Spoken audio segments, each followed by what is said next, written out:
तो स्टूडेंट्स हमारा unit number 1 चल रहा था, जिसमें से हमने एक्सरसाइज 1.1, 1.2, 1.3 एंड 1.4 हमारी कंप्लीट हो गई थी। और आज हमारा जो लेसन है वो 1.5 से रिलेटेड होगा। हमारी जो बुक है 9th क्लास की, उसमें से हम चैप्टर नंबर 1 स्टार्ट कर चुके थे, जिसकी हमने 4 एक्सरसाइजेस कंप्लीट कर ली थी।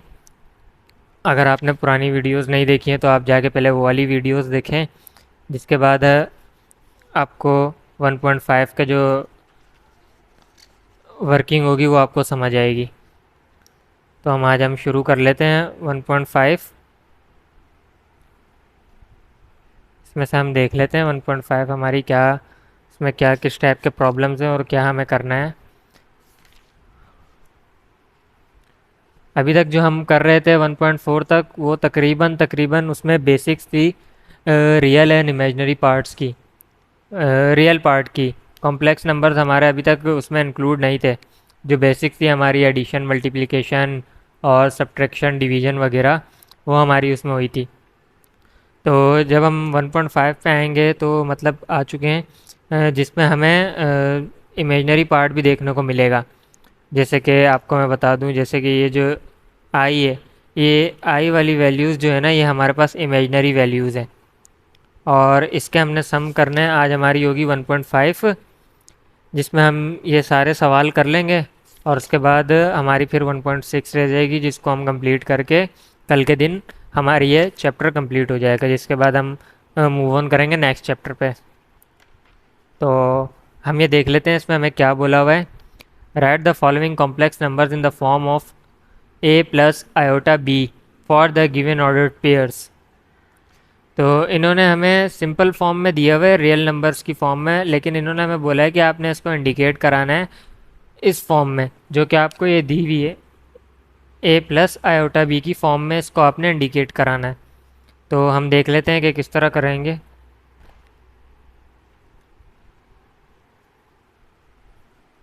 जैसे हमारी है एक्सरसाइज 1.5 और क्वेश्चन नंबर है 1 पार्ट वन हम देख लेते हैं हमारे पास क्या है। 1,2 हमें इन्होंने बोला हुआ है कि आपके पास सिंपल फॉर्म में मौजूद है और आपको इस फॉर्म में करना है। तो हमारे पास सिंपल ये मौजूद है, तो हम इसको देख लेते हैं कि ये कैसे होगा। मोस्टली ये सवाल ऑब्जेक्टिव के तौर पे आते हैं, सब्जेक्टिव ये सवाल बहुत कम आते हैं बोर्ड में। तो ये हमारा हो जाएगा 1+2 आयोटा, सिंपल। उसके बाद हम एक दो सवाल और देख लेते हैं कि वो कैसे होंगे।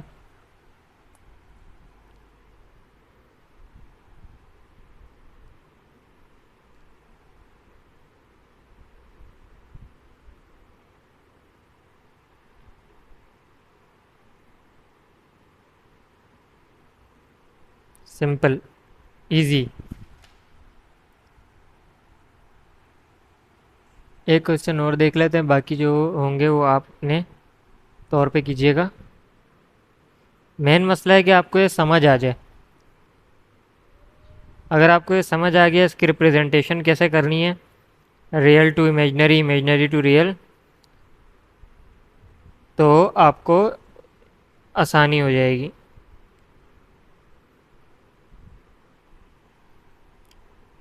इसके आप आंसर टैली भी कर सकते हैं। ये तो था हमारा क्वेश्चन नंबर 1। अब हम देख लेते हैं हमारे पास क्वेश्चन नंबर 2 में हमें क्या बोला गया है। तो क्वेश्चन नंबर 2 हम देख लेते हैं। Identify real and imaginary parts for the following complex numbers.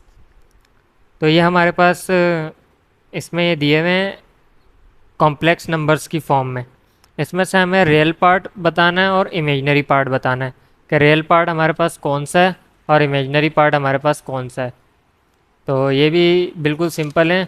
ये समझ लें आप, क्वेश्चन नंबर 1 का ये इन्वर्स है जो हमारे पास है। ये क्वेश्चन नंबर 1 का जो हमारा था, जिसमें हमने नॉर्मल टू उसमें कॉम्प्लेक्स नंबर्स की फॉर्म में इंडिकेट कराया था। अब हमें इसको सिंपली हमने कॉम्प्लेक्स नंबर्स की फॉर्म से नॉर्मली इसको रिप्रेजेंट कराना है। तो हम देख लेते हैं हमारे पास क्वेश्चन नंबर 1 क्या है। क्वेश्चन नंबर है हमारे पास 2, जिसका पार्ट 1 है 1 + 2 i। अब हम शुरू में इस फॉर्म से इसमें गए थे, अब हमें इस फॉर्म से इसमें जाना है। तो हम देख लेते हैं कि कैसे होगा। सॉल्यूशन लिख देते हैं। इसके बाद हमारा इमेजिनरी पार्ट हमेशा बाद में आता है, तो ये हमारा हो जाएगा 1, 2। Simple, easy. एक और पार्ट देख लेते हैं। पार्ट नंबर 4 क्या कह रहा है? -1 - i। हमें इस फॉर्म से जाना है इस फॉर्म में, तो ये हमारा हो जाएगा -1 -1। ये हमारा हो जाएगा इजी। एक और हम पार्ट देख लेते हैं, कोई देखते हैं इसमें कोई हार्ड सा है। हाँ, एक है, तो ये हम देख लेते हैं ये कैसे होगा। -3/4 -4/5 i। तो इसमें थोड़ा सा साइंस का इशू है, तो हम ये देख लेते हैं किस तरह सॉल्व होगा ये। तो ये तो हमारे पास हमें पता है रियल पार्ट है हमारा, और ये हमारे पास इमेजिनरी पार्ट है। जो इमेजिनरी पार्ट होता है वो हमेशा बाद में आता है। तो ये हमारा हो जाएगा -3/4 4/5। Simple, easy. माइनस से माइनस मल्टीप्लाई होगा तो ये प्लस हो जाएगा। अब इसमें हम देख लेते हैं कि हमारा जो क्वेश्चन नंबर 3 है वो क्या कहता है। बाकी जो इसके रिमेनिंग प्रॉब्लम्स होंगे वो आपने कोशिश करनी है कि खुद करनी है, रिमेनिंग सम। और अगर कोई इशू होता है तो आपने उसको या तो कमेंट कर देना है, या फिर आपने किसी तरीके से मुझ तक पहुंचाना है, ताकि मैं उसका सॉल्यूशन आपको प्रोवाइड कर सकूं। अगर आपका मसला मुझ तक पहुंच जाएगा तो मैं कोशिश किसी न किसी तरीके से आप तक उसका सॉल्यूशन भी पहुंचा दूंगा। तो अब देख लेते हैं क्वेश्चन नंबर 3 हमारा क्या कहता है। Find the conjugate of the following complex numbers. यह हमारा सवाल जो है, ये दो हमारे हो चुके हैं, इसकी हम बात कर रहे हैं। तो कॉन्जुगेट हमेशा हम उसको बोलते हैं कि जो हमारी इमेजिनरी साइन होता है, हम जब कॉम्प्लेक्स नंबर के कॉन्जुगेट की बात कर रहे होते हैं तो हमारा हमेशा उसमें कॉन्जुगेट की जब भी बात आती है तो उसमें जो पॉजिटिव या नेगेटिव साइन हमारे पास यूज़ हो रहा होता है उसका कोई ना कोई इन्वॉल्व होता है। तो हमारा जो इमेजिनरी का साइन होता है वो हमेशा हम चेंज कर देते हैं जब भी किसी कॉम्प्लेक्स नंबर का कॉन्जुगेट लेते हैं। अगर वो पॉजिटिव है तो नेगेटिव कर देंगे, अगर वो नेगेटिव है तो उसको पॉजिटिव कर देंगे। तो हम देख लेते हैं ये वाले सम सॉल्व करके। इसमें कुछ हमें कॉम्प्लेक्स नंबर्स की फॉर्म में भी दिए हुए हैं, कुछ हमें सिंपल फॉर्म में भी दिए हुए हैं। तो सिंपल फॉर्म में जो दिए हुए हैं हम बोले उनको कॉम्प्लेक्स नंबर्स की फॉर्म में करेंगे, और फिर उसके बाद उसका साइन चेंज करेंगे इमेजनरी का, क्योंकि इसमें हमें पता है कि सेकंड वाली टर्म इमेजनरी होती है। पहले हम उसको रिप्रेजेंट कराएंगे कॉम्प्लेक्स नंबर की फॉर्म में, और उसके बाद हम उसको चेंज करेंगे। क्वेश्चन नंबर 3 हम देख लेते हैं।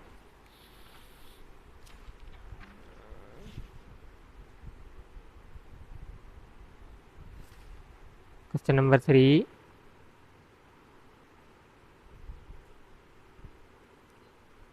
पार्ट 1। पार्ट 1 हम देख लेते हैं हमारे पास क्या है। 3 + 2i।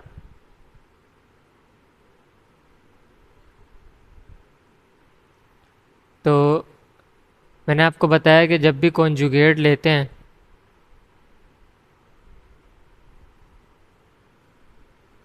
Change sign of imaginary part. तो इसमें हमारे पास इमेजिनरी पार्ट ये है, तो यानी कि हम इसको इस तरीके से लिखेंगे जब हम कॉन्जुगेट इसका ले लेंगे।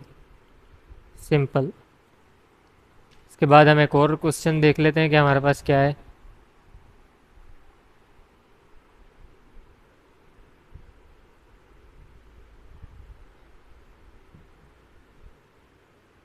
ये है जब हम इसका कॉन्जुगेट लेंगे 1 + i। इमेजिनरी जो पार्ट है हमने उसका साइन चेंज किया है।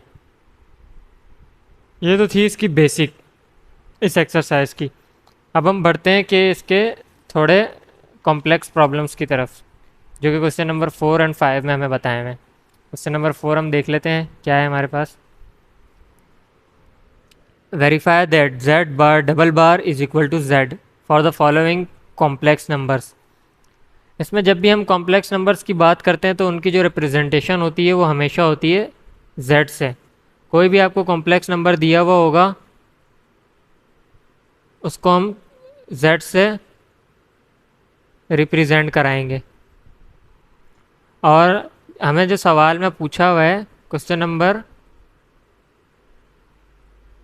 4 में कि z double bar is equal to z, यानी जो हमारा कॉम्प्लेक्स नंबर होगा उसका अगर हम कॉन्जुगेट लेंगे, यानी कि पहले एक बार कॉन्जुगेट लेंगे और फिर उस कॉन्जुगेट ली हुई वैल्यू का एक और बार कॉन्जुगेट लेंगे तो वो z के बराबर आएगी।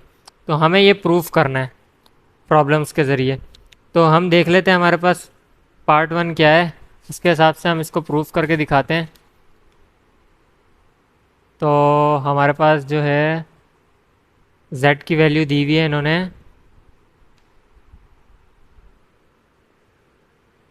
4/7 प्लस 9/10 आयोटा।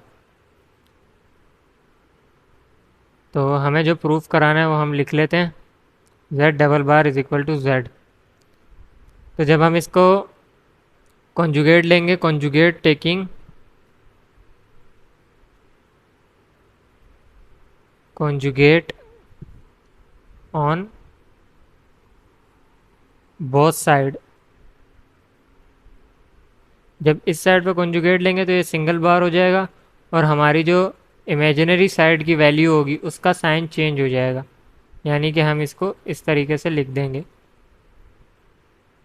हमारा एक बार साइन चेंज हो गया, फिर हम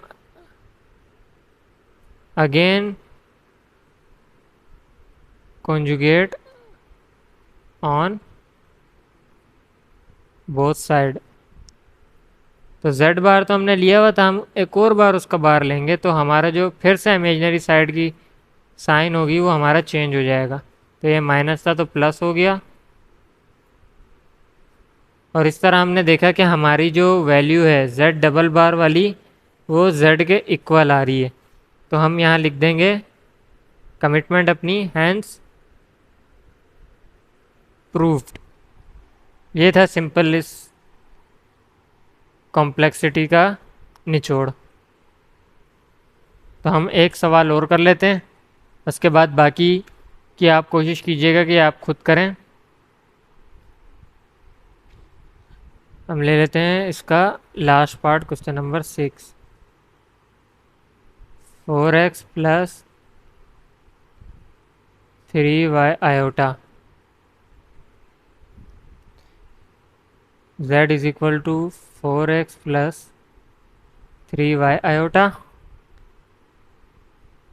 take conjugate on both side.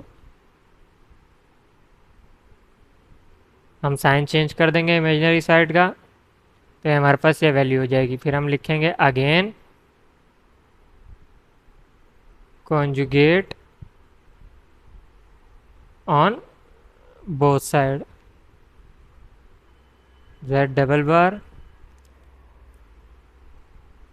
4x plus 3y। तो हमारे जो कॉन्जुगेट वाली डबल कॉन्जुगेट की जो वैल्यू थी वो हमारी z की वैल्यू है। Hence proved answer. अच्छा, ये तो हमारे कॉम्प्लेक्स नंबर से रिलेटेड। इसमें जो हमारा क्वेश्चन नंबर 5 है वो है थोड़ा सॉल्यूशन सेट से रिलेटेड, जो कि आगे आपका चैप्टर आएगा पूरा सॉल्यूशन सेट का। लेकिन इस जो क्वेश्चन नंबर 5 है इसमें आपको उसकी थोड़ी सी बेसिक पता चल जाएगी, क्योंकि कॉम्प्लेक्स नंबर्स में भी इसका यूज़ होता है सॉल्यूशन सेट का। तो इसमें हमें x की वैल्यू और y की वैल्यू निकालनी है। हमें पता है कि हमारे पास सॉल्यूशन सेट जब भी लिखते हैं तो इस फॉर्म में लिखते हैं, जो x की वैल्यू होती है वो इधर आ जाती है, फिर कॉमा जो y की वैल्यू होती है वो इधर आती है as a form of number line. तो हम इसको देख लेते हैं क्वेश्चन नंबर 5 में हमारे पास क्या है। तो सबसे पहले तो हम अपनी टेक्स्ट बुक में देखेंगे कि हमारे पास क्वेश्चन नंबर 5 हमें क्या कह रहा है। तो हम देख लेते हैं क्वेश्चन नंबर 5 क्या है। Find the values of x and y when. ये हमें क्वेश्चन दिया हुआ है, इसमें हमें देख लेते हैं हमें क्या करना है।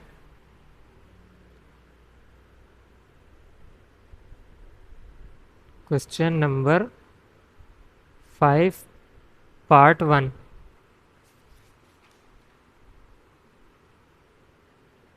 X plus y i is equal to -5 plus 5 iota. Solution की हेडिंग डालेंगे। इसमें जो हमारा हम लोग जब कंपेयर करते हैं, ये हमारे पास एक इक्वेशन है और ये हमारे पास दूसरी इक्वेशन है, हम इसको आपस में कंपेयर कराएंगे। तो जो हमारा रियल पार्ट होगा, यानी कि जो x है हमारा रियल पार्ट है और ये -5 रियल पार्ट है, ये दोनों एक साथ आ जाएंगे। और ये जो हमारा y आयोटा है ये और 5 आयोटा, ये हमारे पास इमेजनरी पार्ट है। रियल को रियल के साथ कंपेयर करा देंगे और आयोटा वाली जो इमेजनरी पार्ट होगा उसको इमेजनरी के साथ कंपेयर करा देंगे।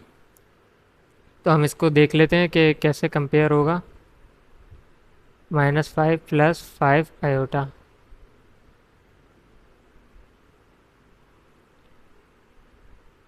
x is equal to -5 and y iota is equal to 5 iota, जिसमें आयोटा हमारा आयोटा से कैंसिल हो जाएगा तो y की वैल्यू आ जाएगी 5। तो जब हम इसको सॉल्यूशन सेट की फॉर्म में लिखेंगे, x, y is equal to -5 5। तो हमारा सिंपल x की वैल्यू भी आ गई हमारे पास जो कि है -5 और y की वैल्यू भी आ गई जो कि 5 है। हम इसके एक दो सवाल और देख लेते हैं, बाकी आप कोशिश कीजिएगा खुद करने की, ताकि आपको पता चले कि ये सवाल किस तरीके से हो रहे हैं किस तरीके से नहीं हो रहे।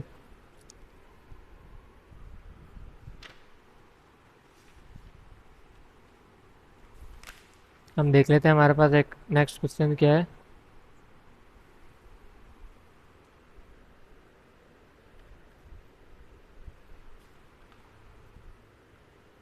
एक्स स्क्वायर प्लस वाई आई स्क्वायर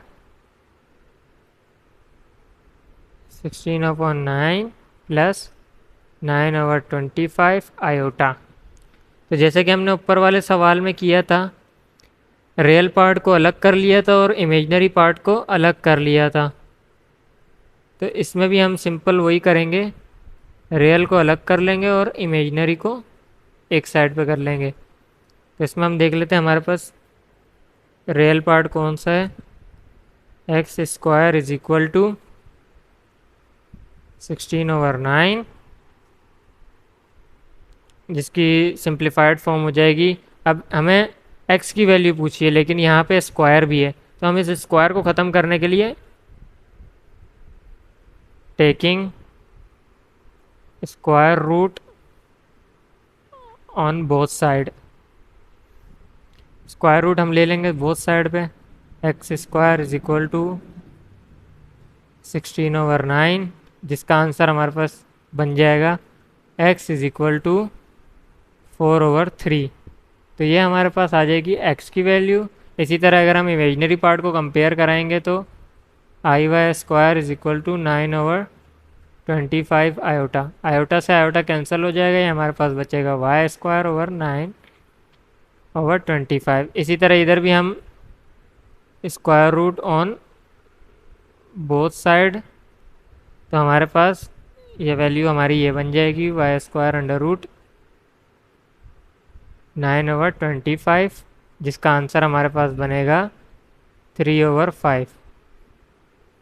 तो जब हम इसको रिप्रेजेंट कराएंगे सॉल्यूशन सेट की फॉर्म में, तो हम इसको आंसर में ये लिखेंगे SS implies x y is equal to x की वैल्यू 4/3 कॉमा y की वैल्यू 3/5। यह हमारा होगा फाइनल आंसर।